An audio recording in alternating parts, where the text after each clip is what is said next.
munaasabad ay soo qaban qaabiyeen ururada bulshada rayidka Jubbaland oo looga hadlayay baaq nabadeed oo ku aadan xaaladda amni ee dalka ayaa waxa ka soo qayb galay dhammaan ururada bulshada rayidka Jubbaland iyo odayaasha dhaqanka dhalinyarada haweenka degmada Kismaayo. Khadiija Shuwaari Yuusuf oo ka socotay dalada haweenka Jubbaland ayaa madaxda dawladda dhexe ugu baaqday in dalka mas'uuliyad ka saaran tahay loona baahan yahay inay nabadda ka shaqeeyaan. Magacayga Khadiija Shuwaari Yuusuf ali dhahaa waxaan ka socdaa dalada nabadeynta Jubbaland. ani badanaa waxaan ku hadlaa afkeena Baajuuna ahay beesha Baajuuna ka tirsaday ama sisi alhamdulillah nashukuru Allah. Sasa nasema Rais Ahmed Islam juu kuna baada watu wanasema katika social media Rais Ahmed Islam juu wa Baajuuna akisema maana yake nini? Rais Ahmed Islam juu waxaa laga wadaa Rais Ahmed Islam kor ha u kaco. Rais Ahmed Islam kor ha u kaco laga wadaa maanaha saas waaye jir oo joog raiiskaana Ahmed Islam madaxweynahana aad iyo aad baan u jecelahay buuq ma rabno wadankaana in laga sameeyo Jubbaland. Reer Jubbaland waa isku kalsoon yahay waa isjecelahay kulligaana waa dad oo hal shaqsanan meesha u imaan laheena hadda oo jecel oo dadka isku duubasho ahaan meeshaan maanta ma soo istaagi laheyn. waxaan ku soo istaagnay galgaceel oo reer Jubbaland oo isku jecelahay marka buuq ma rabno anaka reer dhibaato ma aha haddaan buesha Baajuun waxaa mar walba u taaganahay inaan jeesha nabad shay muhiim waaye.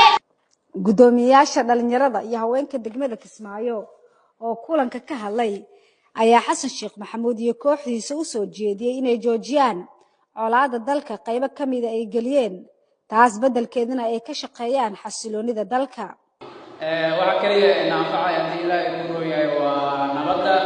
waxaan rabnaa inaan dawladda federaalka oo hogaaminayo madaxweyne Xasan Sheekh Maxamuud aan baaq ugu dirna halkan baaqaas oo ah baaq nabadeed meel waliba wadankan asaga mas'uuliyad ku haya shalay asaga xabad ku soo garaacday kutaabkaan ugu maray inuu dadkan iyo deegaankan horumarinayo maanta marka in colaado iyo dagaalo iyo laga dhamaan waayo waxay la tahay wax laga fiican yahay jiyaan misidna ugu sheegaan dadka aan u diyaarsan inay nabadda Jubbaland qarcaladeeyaan. anoo ku hadlaya haweenka degmada Kismaayo waxaan rabaa inaan hadallo kooban halkan ka yiraahdo maadaama hadalka intiisii nuxurka lahayd ay qaateen gudoomiye Abaadir iyo Marwe Xaliimo hooyada nabadda Jubbaland. waxaan rabaa inaan ana kelmadahayga kaga aadan halkan ka yiraahdo Jubbaland waxaa jooga ummad Soomaaliyeed oo u diyaar garowday inay nabad ku wada noolaato. Jubbaland waxaa jooga dad Soomaaliyeed oo u diyaar garoobay inay dawlad ay leeyihiin samaystaan iyadoo wax dhaqaalaha cidina ku siinin ay xoolahooda iyo maskaxdooda iyo maalkooda ku maalgashtaan. alxamdulilaahi rabbil caalamiin waan ku guulaysanay waxaanuna dawladnahay 13 sano. ilaahay mahadiis iyo odayaashayada dhaqanka ay noo gardaariyay inaanu dawladdan helo.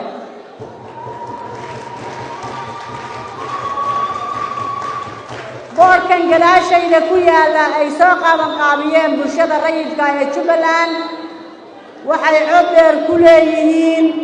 nabad baa naas la nuuga leh. qaar ka mid ah odayaashii kulanka ka soo qayb galay ayaa tilmaamay in Jubbaland nabad ay tahay una baahneen in colaad laga horiyo. Xasan Sheekh Maxamuud hal sano iyo dhowr bilood baa waaray annagana 5 sano aan Axmed Madow oo dooranay. Xasan Sheekh Maxamuud halka sano waaray waa la meeleysanaynaa 6 sano oo dambana annaga kaga dambaynayna kursiga insha Allah biidhnillaahi alkariim. waxaan rabaa halkan inaan uga tacsiyeeyo ciidamada Soomaaliyeed ee meelba mar la geynayo oo lagu laynayo oo talaxumadaas ay madaxweynaha ka soo baxdayna waxaan leeyahay ilmahaas askarta ah oo shaqada qaranka hayay oo lagu laayay ceelbaraf waxaan leeyahay intii dhashay iyo aabbihii iyo hooyadii waxaan leeyahay sabar iyo iimaan allah idka siiyo waxaan aad uga xumahay madaxweynow adiga oo dawladdii federaalka soomaaliya ah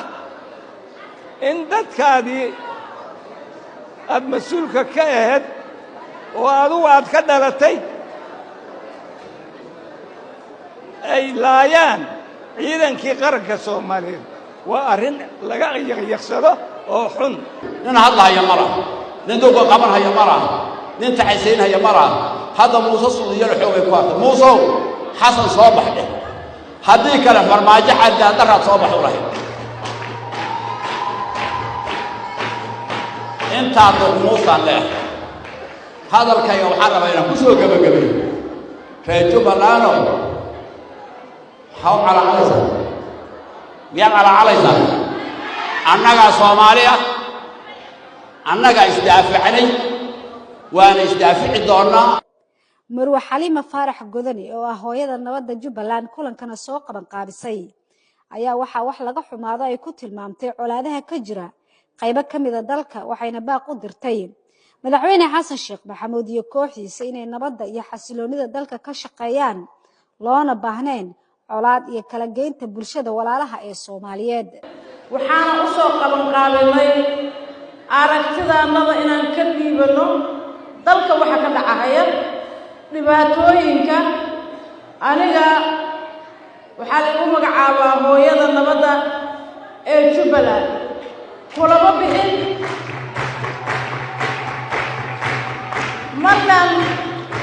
markaan dhashay liima bixinin laakiin shaqo aan qabtaa liigu bixiyey shaqadii aan qabtay in dib liigu celinin oo ayna beerdaroobin oo magacii uusan iga khaldamin ayaan maanta shirkan u qabanqaabinay oo ah shir nabadeed shir aragtiyeed shir looga hadlaayo dhibaatooyinka maanta dalka ka dhacaya gaar ahaan Jubbaland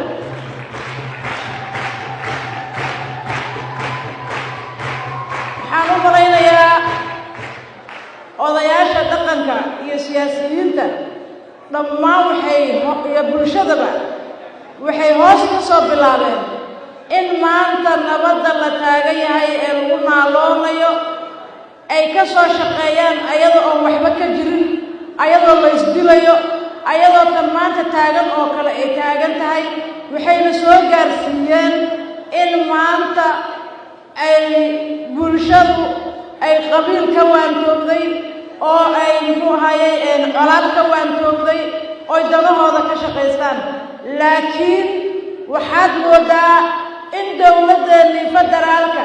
ay dib ugu celisay in qabiil laysu laayo meel nabada lagu duulo ciidamo la geeyo dad la barakiciyo dhammaan wixii aan ka soo gudubnay inaan maanta dib ugu noqonnay maanta hoolku wuxuu u badan yahay dadkii nabadda ka shaqaynayay haddaad aragtaan markii nabad laga hadlo inay istaagaan ha u arkina waa wixii ay colaadii ay ka soo gudbeen bay diidan yihiin in dib loogu celiyo